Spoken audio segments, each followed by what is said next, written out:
नमस्कार दोस्तों, मैं एक बार फिर हाज़िर हूँ आप लोगों के सामने। हम नंबर सिस्टम का टॉपिक पढ़ रहे थे। अविनाश सर हैं जो अविनाश सर की मैथ्स पीडीएफ के जो असाइनमेंट क्वेश्चन हैं को सॉल्व कर रहे थे। ठीक है, तो आगे जो क्वेश्चन हैं वो रिमाइंडर से संबंधित थे। तो मुझे लगा कि कुछ रिमाइंडर से संबंधित कुछ बेसिक कॉन्सेप्ट हैं उनको पहले बता देना चाहिए, क्योंकि अगर वो बेसिक कॉन्सेप्ट अगर नहीं आएंगे ना तो आगे के जो क्वेश्चन करेंगे ना उनको करने में काफ़ी परेशानी का सामना करना पड़ सकता है। इसलिए ज़रूरी कि ये कुछ बेसिक कॉन्सेप्ट से संबंधित क्लास हैं जो रिमाइंडर से संबंधित हैं उनको पहले समझ लिया जाए। ठीक है,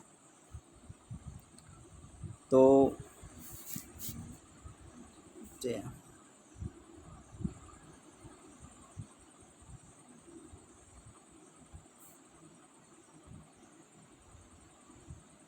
कॉन्सेप्ट ऑफ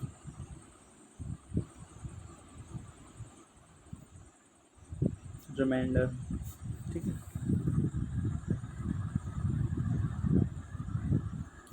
ठीक। पहला कॉन्सेप्ट है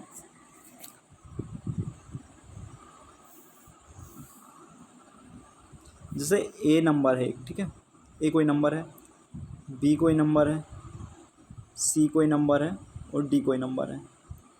इनको अगर कोई एक्स नंबर से डिवाइड किया जाता है, ठीक है, एक्स से डिवाइड किया जाता है, तो डिवाइड करने पर मान लीजिए ए को एक्स से डिवाइड करने पर स्मॉल ए बचता है। ठीक है, बी को एक्स से डिवाइड करने पर स्मॉल बी बचता है, ये रिमाइंडर बच रहा है। ठीक है, सी को एक्स से डिवाइड करने पर स्मॉल सी रिमाइंडर बचता है। ठीक है, और डी को एक्स से डिवाइड करने पर स्मॉल डी बचता है। तो इसका जो रिमाइंडर होगा फाइनल वो क्या होगा, वो होगा फाइनल रिमाइंडर होगा A plus B plus C plus D, ये इसका फाइनल रिमाइंडर होगा। ठीक है, लेकिन एक यहाँ पे कंडीशन भी लगती है, ये इसका क्या हुआ रिमाइंडर होगा। मान लीजिए अगर A plus B plus C plus D इन चारों का योग अगर एक्स से बड़ा हो जाए तो इसको एक बार फिर एक्स से डिवाइड कर देते हैं। ठीक है, तब जो रिमाइंडर आएगा वही फाइनल रिमाइंडर होगा। ठीक है, ये हो गया। अगला कॉन्सेप्ट देखते हैं। नंबर 2 पर क्या है, नंबर 2 मान लीजिए एक नंबर है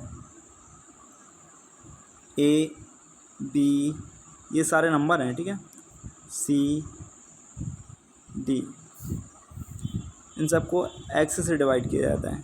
ठीक, तो वही ए को डिवाइड करने पर स्मॉल ए, बी को डिवाइड करने पर स्मॉल वी, सी को डिवाइड करने पर स्मॉल सी और डी को डिवाइड करने पर स्मॉल डी, ये रिमाइंडर आ रहे हैं अपने। ठीक है, तो इसका फाइनल रिमाइंडर क्या हुआ, ए इंटू बी इंटू सी इंटू डी होता है, ये फाइनल रिमाइंडर होता है। लेकिन अगर इसकी वैल्यू एक्स से बड़ी है तो इसको एक बार फिर एक्स से डिवाइड कर दिया जाता है। ठीक है, फॉर एग्ज़ाम्पल के लिए अपन देख लें, जैसे कि एग्ज़ाम्पल लिख लें कि जैसे कि मान लीजिए एक नंबर है 17 है, 22 है, 25 है, 31 है। इन सबको कोई नंबर मान लो 3 से डिवाइड किया जा रहा है। ठीक है, तो 17 को डिवाइड करना 3 से, क्या हुआ, 3 5 है 15। यहाँ रिमाइंडर कितना बचेगा, रिमाइंडर के लिए कोई दूसरा कलर ले लेते। ठीक है, जैसे 3 5 है 15, यहाँ पे कितना बचेगा, 2 बचेगा। ठीक है, 3 6 18, 3 7 21, यहाँ पे कितना रिमाइंडर बचेगा, 1 बचेगा। यहाँ पे कितना रिमाइंडर होगा, 3 8 है 24, 25 को डिवाइड करेंगे 3 से तो 24, यहाँ पर भी एक रिमाइंडर बचेगा। और 31 को 3 से डिवाइड करेंगे तो 30, यहाँ पर भी एक रिमाइंडर बचेगा। तो इसका फाइनल रिमाइंडर क्या हुआ, 2 गुणा 1 गुणा 2 गुणा 1 गुणा 1 गुणा 1, ये मतलब बराबर क्या हुआ, 2 गुणा 1 गुणा 1 गुणा 1 बराबर कितना हुआ, 2। ये आपका फाइनल रिमाइंडर होगा। ठीक है, इस टाइप से आगे देखते हैं। एक यहाँ पे नेगेटिव रिमाइंडर का कॉन्सेप्ट भी आपको बता देते हैं। क्या नेगेटिव रिमाइंडर का कॉन्सेप्ट क्या है, जैसे कि एक नंबर है मान लीजिए 48 कोई नंबर है, ठीक है, इसको 7 से डिवाइड कर रहे हैं, कितने बार जाएगा, 42, कितना आएगा यहाँ पे, 6 आएगा, यही रिमाइंडर होगा ना आपका, यह होगा आपका रिमाइंडर, ठीक है। लेकिन अगर इसको ऐसा नहीं कर सकते क्या, 48 है, उसको 7 से डिवाइड करें, उसका 7 सतैया 49, 7 बार पढ़ा और 49 तक पढ़ा, ठीक है, 7 सतैया 49, तो यहाँ पे क्या था, 48 तक पढ़ना था, जबकि 49 तक पढ़ी तो क्या होगा, -1 रिमाइंडर, चूँकि -1 रिमाइंडर एग्जिस्ट नहीं करता, ठीक है, तो क्या करेंगे, -1 और प्लस ये वाला 7 प्लस इसमें ऐड कर देंगे, तो क्या बच जाएगा, बराबर प्लस का 6, तो ये आपका क्या आ जाएगा, रिमाइंडर आ जाएगा आंसर। देखिए दोनों केस में, इसमें भी और इसमें भी रिमाइंडर 6 ही आता है। तो ये है नेगेटिव रिमाइंडर का कॉन्सेप्ट, ठीक है। आगे बढ़ते हैं।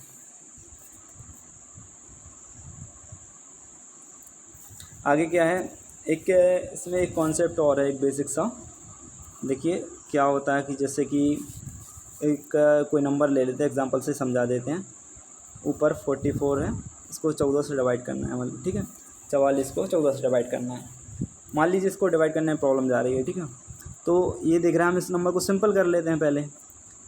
तो इस नंबर को सिंपल, अच्छा देखें, अगर यहाँ पर रिमाइंडर काटें तो कितना बचेगा रिमाइंडर, यहाँ पर कितना हुआ रिमाइंडर, आर बराबर कितना हुआ रिमाइंडर, 14×42, कितना बचेगा, 2 बचेगा ना। लेकिन अगर इसमें एक कॉन्सेप्ट लगा दिया, अगर 2 से इसको काट दिया जाए तो यहाँ पे कितना बचेगा, 22, और नीचे कितना बचेगा, 7। अब इसको काटें तो कितना बचेगा रिमाइंडर, आर बराबर 7 इसको 22 को काटें, 7×21, कितना बचेगा, 1 बचेगा। तो रिमाइंडर अलग अलग आ रहा है। तो चूँकि यहाँ पे हमने क्या किया था, 2 से डिवाइड किया था ना, इसको डिवाइडेड बाई 2, 2 को यहाँ पे भाग दिया था, 2 से यहाँ पे भाग दिया था, ठीक है।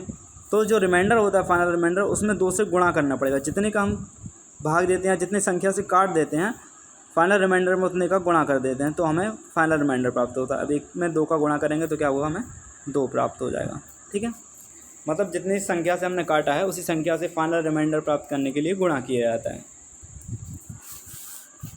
ठीक। आगे देखते हैं नंबर 5।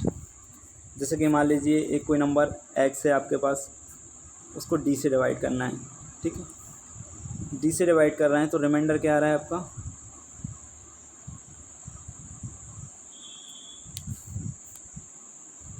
मान लीजिए रिमाइंडर 4 आ रहा है, ठीक है। अब वो बोलें अगर कि 2x को d से डिवाइड करेंगे तो रिमाइंडर क्या होगा, तो इस केस में रिमाइंडर भी दुगना हो जाएगा। रिमाइंडर कितना हो जाएगा, ये x को इसको दुगना किया ना उन्होंने, तो ये रिमाइंडर भी कितना हो जाएगा, दुगना हो जाएगा, कितना हो जाएगा, 8। अगर 3 गुना कर दिया जाए इसको, तो रिमाइंडर भी कितना हो जाएगा, 3 गुना हो जाएगा, जैसे 3x अपॉन d ऐसा लिख दिया जाए, तो रिमाइंडर क्या होगा इसका, 12 होगा। और ये तब तक ये रिमाइंडर होता है। लेकिन अगर ये मान लीजिए ये नंबर d से बड़ा है, इस वाले d से बड़ा है, तो इसको अगेन फिर से डिवाइड कर दिया जाता है, d से 12 को फिर से d से डिवाइड कर दिया जाता है। ऐसे यहाँ पर भी होता है, यहाँ पर भी होता है, ठीक है। और आगे देखते हैं इसमें क्या, जैसे मान लीजिए अगर अभी तो दुगना तिगना कर रहे थे, मान लीजिए अगर x² कर दिया, x² d अपॉन d, तो रिमाइंडर क्या हो जाएगा, तो रिमाइंडर भी स्क्वायर उस रिमाइंडर का भी स्क्वायर हो जाएगा। मतलब पहले रिमाइंडर आ रहा था अपना 4, तो यहाँ पे कितना आ जाएगा, 16, ठीक। अगर 16 यहाँ पर भी d से बड़ा है 16, तो इसको अगेन d से डिवाइड कर दिया जाता है, वरना यही फाइनल रिमाइंडर होता है अपना। ओके, आगे चलते हैं।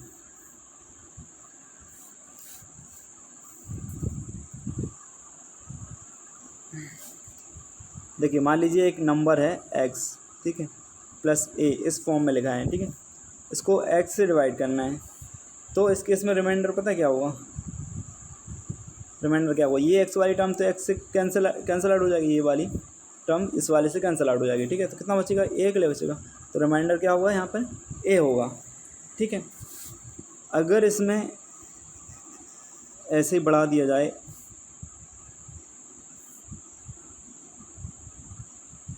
एक्स प्लस ए का स्क्वायर कर दिया जाए, तो यहाँ पर रिमाइंडर कितना हुआ, तो यहाँ पर रिमाइंडर कितना हुआ, तो देखिए इसमें रिमाइंडर, इसमें रिमाइंडर ए स्क्वायर होगा। कैसे होगा देख लीजिए, बता देते हैं। इसको सॉल्व करते हैं, एक्स प्लस ए स्क्वायर को सॉल्व करते हैं, क्या हुआ, x square plus A square plus 2a x divided by x. देखिए ये एक्स वाली टर्म है, इसमें एक्स है, इसमें भी एक्स है, तो ये एक्स कैंसिल आउट हो जाएगी, ठीक है। ये वाली इसमें भी एक्स है इस टर्म में, तो ये वाली भी कैंसिल आउट हो जाएगी। लेकिन ये ए स्क्वायर है, इसमें एक्स नहीं है, तो इसका रिमाइंडर क्या हुआ, ये नहीं कटेगी, तो क्या हुआ इसका रिमाइंडर ए स्क्वायर, ठीक है। इस टाइप से होता है।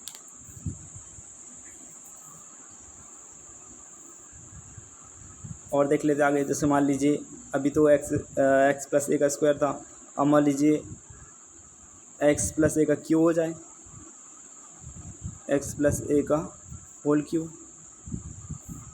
इसको एक्स से डिवाइड किया जा रहा है, तो फिर क्या होगा, यहाँ पे भी वैसे ही होगा। कैसे, जैसे इसका फॉर्मूला लगा दो, एक्स का क्यू, ए का Q plus 3a x bracket के अंदर ए प्लस एक्स, इसको डिवाइड करो एक्स से, तो हम देख रहे हैं यहाँ पर भी एक्स है और यहाँ ये वाली टर्म कट जाएंगी, एक्स से डिवाइड हो जाएंगे मतलब, ठीक है। ये वाली टर्म में भी, इसमें भी एक्स है, इसमें भी एक्स है, तो ये भी एक दूसरे से डिवाइड हो जाएंगे। पर इस वाली टर्म में एक्स नहीं है, तो ये वाली डिवाइड नहीं होगी, तो इसका रिमाइंडर क्या हुआ, ए क्यू। तो देखिए यहाँ से हम एक निष्कर्ष निकाल सकते हैं, सॉरी एक मिनट,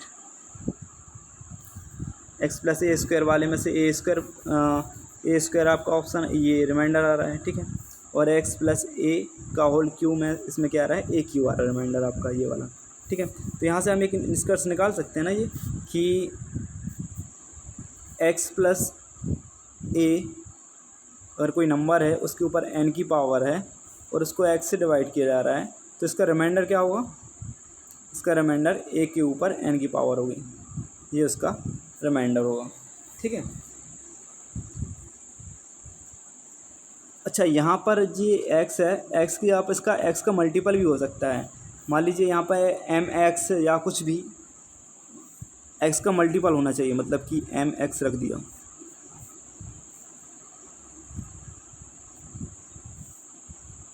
ज़रूरी नहीं है कि वहाँ पर x हो, mx मतलब x का कोई मल्टीपल भी हो सकता है, तब भी उस केस में भी रिमाइंडर सेम होगा, रिमाइंडर क्या होगा, an ही होगा, ठीक है। अच्छा, और भी इसमें कुछ केसेस बनते हैं, देख लेते हैं, आगे बताते हैं।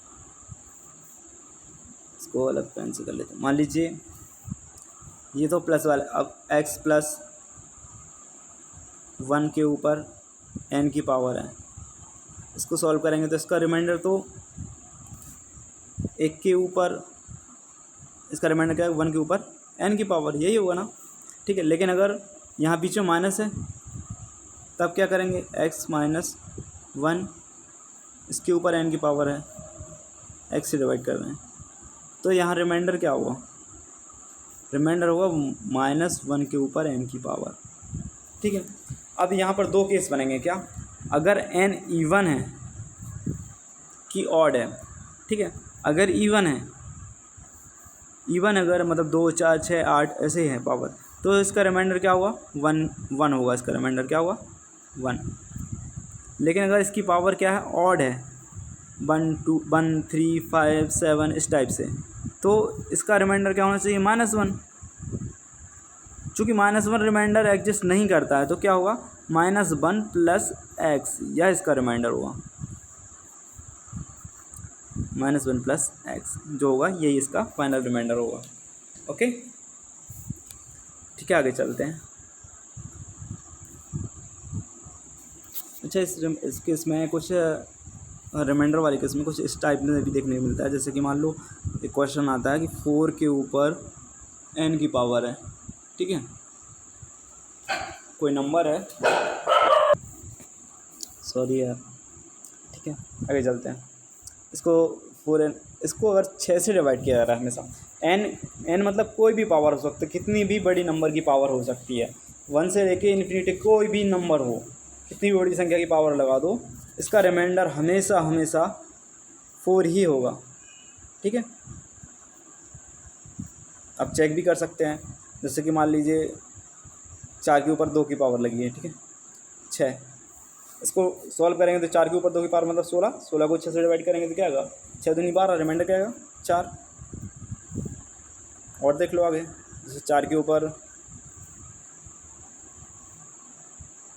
3 की पावर लगा के चेक कर दो इसको, हर केस में 4 ही इसका रिमाइंडर रहेगा, इसका होगा 64, ठीक है। तो इसको 4 की क्यू मतलब क्या लिखा है 64, 64 को 6 से डिवाइड करेंगे तो क्या आएगा 60 बार डिवाइड हो जाएगा पूरा पूरा, और 4 यहाँ पर भी रिमाइंडर बचेगा।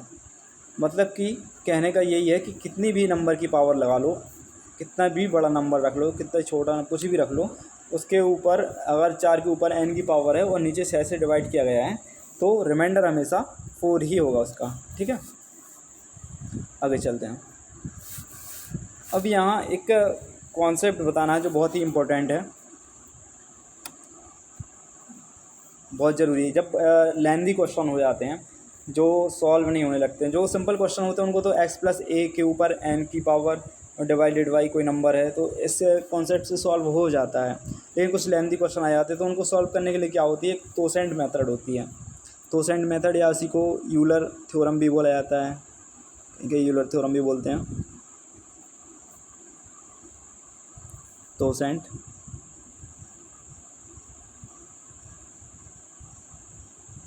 मेथड, ठीक है। तो ये तो जब हम क्वेश्चन करेंगे तो हम इसको अच्छे से समझा देंगे। भी देख लीजिए किसी नंबर का तोसेंट निकालते कैसे। सबसे पहले ये जैसे कोई नंबर है, मान लीजिए इसको n का तोसेंट इस टाइप से रिप्रेजेंट कर रहे हैं, ठीक है, n5। तो इसको निकालने का क्या तरीका होता है, जैसे कोई n नंबर है तो और n के जो फैक्टर हैं, सिंपल फैक्टर क्या हैं, a b और c हैं, ठीक है, ये मिलके n बनाते हैं, ठीक है।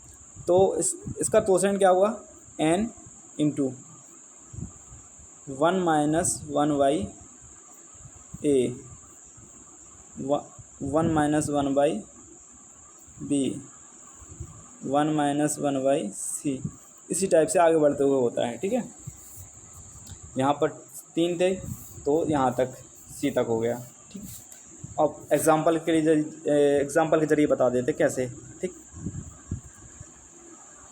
जैसे मान लीजिए 10 का तोसेंट निकालना है, ठीक है, तो 10 के सिंपल फैक्टर में तोड़ दिया, कितना हुआ 2 गुणा 5, ठीक है। तो 10 का तोसेंट क्या हुआ 10 गुणा 1 माइनस 1/2 गुणा 1 माइनस 1/5, ये इसका तोसेंट होगा। इसको सॉल्व कर दो तो कितना होगा 10, ये 10 लिखा हूँ, 1/2 4/5, ये 10 से कैंसिल कट गए, कितना आएगा 4 आएगा, ठीक। तो इस टाइप से तोसेंट निकाला जाता है, ठीक है। अब एक चीज़ और यहाँ पे याद रखना है कि किसी भी प्राइम नंबर का जो तोसेंट निकाला जाता है वो हमेशा उससे एक नंबर कम होता है। कैसे, इसको इसी पेज पे बता देते हैं आगे। किसी भी प्राइम नंबर का तोसेंट उससे एक कम होता है, जैसे कि 7 एक प्राइम नंबर है, 7 का तोसेंट क्या होगा 6 होगा। कैसे निकालेंगे, इसको निकाल लेते हैं।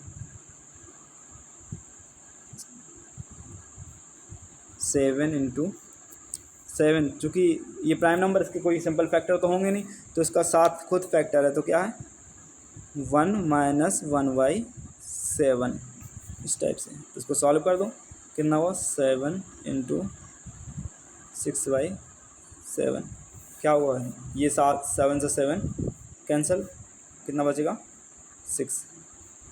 तो 7 का निकाल रहे हैं तो क्या आ रहा है 6 आ रहा है, मतलब किसी भी प्राइम नंबर का निकालें तो उससे कम आता है। अब 17 का निकाल लीजिए 16 आएगा, ठीक है। 13 का निकाल लीजिए 12 आएगा, ठीक। तो ऐसे प्राइम नंबर का कभी भी तोसन निकालते हैं तो उसका एक कम आता है उससे। अब इसमें एक फार्मूला मान लीजिए, एक फार्मूला ये है, लिख लीजिए इसको। जैसे कोई नंबर है x, उसको d से डिवाइड कर रहे हैं, ठीक। और इसके x के ऊपर जो पावर है वो d5, मतलब कि d का तोसेंट है, तोसेंट वैल्यू है कोई। जैसे अगर 7 है तो यहाँ पर 6 है, या 8 है तो 8 के ऊपर 8 का तोसेंट 4 आता है तो यहाँ पर 4 होगा यहाँ पर, ठीक है। मतलब इसकी तोसेंट वैल्यू होना चाहिए, d की तोसेंट वैल्यू यहाँ होना चाहिए, उसकी पावर लगी है। और x और d जो हैं, x और d दोनों क्या होना चाहिए, दोनों ही रिलेटिवली प्राइम नंबर होना चाहिए, मतलब कि आपेक्षिक अभाज्य संख्या होनी चाहिए, रिलेटिवली प्राइम नंबर होने चाहिए, ठीक है। आपेक्षिक अभाज्य संख्या मतलब दोनों का HCF 1 होना चाहिए, x और d दोनों में, ठीक। तो इसका हमेशा रिमाइंडर क्या हुआ, रिमाइंडर इसका हमेशा 1 आएगा, इसका इस फॉर्म का। x को अगर d से डिवाइड, कोई नंबर है उसको d से डिवाइड किया जाता है। फॉर एग्ज़ाम्पल के लिए आपको बता दें, जैसे कि मान लीजिए 32 है, ठीक है। 32 के ऊपर 32 को 9 से डिवाइड किया जाता है, लेकिन 32 के ऊपर पावर है 6 की। तो 9 की तोसेंट वैल्यू 6 है, और ये जो 32 है और ये 9 दोनों ही रिलेटिवली प्राइम नंबर है, मतलब अभाज्य हैं, रिलेटिवली अभाज्य, मतलब कि इनके दोनों का HCF क्या है 1 है, इसका भी 1 है। तो इसका जो फाइनल रिमाइंडर होगा वो क्या होगा 1 आएगा, ठीक है। ये अभाज्य नहीं है, ये खुद में अभाज्य नहीं है, ये खुद अभाज्य नहीं है, लेकिन ये आपेक्षिक अभाज्य संख्या है, मतलब रिलेटिवली प्राइम नंबर हैं, एक दूसरे से दूसरे में कुछ भी कॉमन नहीं है, इन दोनों का HCF हमेशा 1 आएगा, ठीक है। तो ये रिलेटिवली प्राइम में होती हैं। और जो दोनों प्राइम होती है, वो दोनों प्राइम नंबर होते हैं जिसमें, तो वो क्या होती है को प्राइम होती हैं, मतलब सहअभाज्य संख्या होती हैं, ठीक।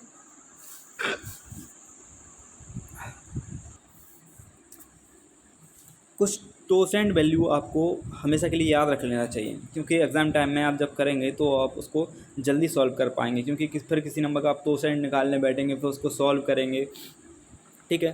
तो कुछ नंबरों को आपको तोसेंट याद होना चाहिए, लिख लीजिए, आप बता दे रहे हैं। और हमेशा अभाज्य संख्या है जो उसकी तोसेंट वैल्यू तो उससे कम ही होती है। भाई जैसे 3 है, 3 में अभाज्य संख्या 3 का 2 होगा। 5 है, 5 अभाज्य संख्या है तो उसका 4 हुआ। 7 है, 7 अभाज्य संख्या है तो उसकी तोसेंट वैल्यू कितनी हुई 6 हुई, ठीक है। 11 है तो 11 की कितनी हुई 10 हुई। 13 की 12 हुई, ठीक है।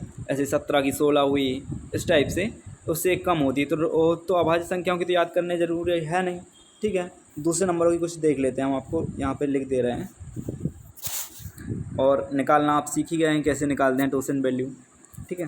तो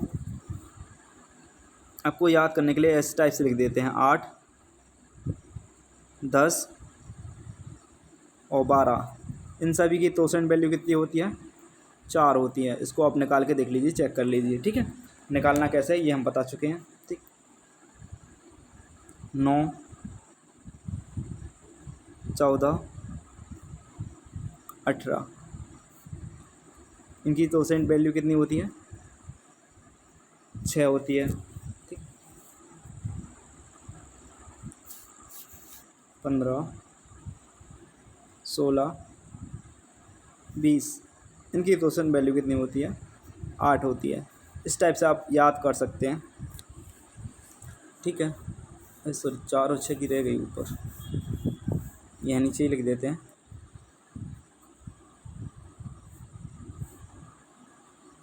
4 और 6 की तोसेंट वैल्यू कितनी होती है 2 होती है, जो तो बताना भूल गए, ठीक है। इसको याद कर लीजिए आप, इन चारों को बस।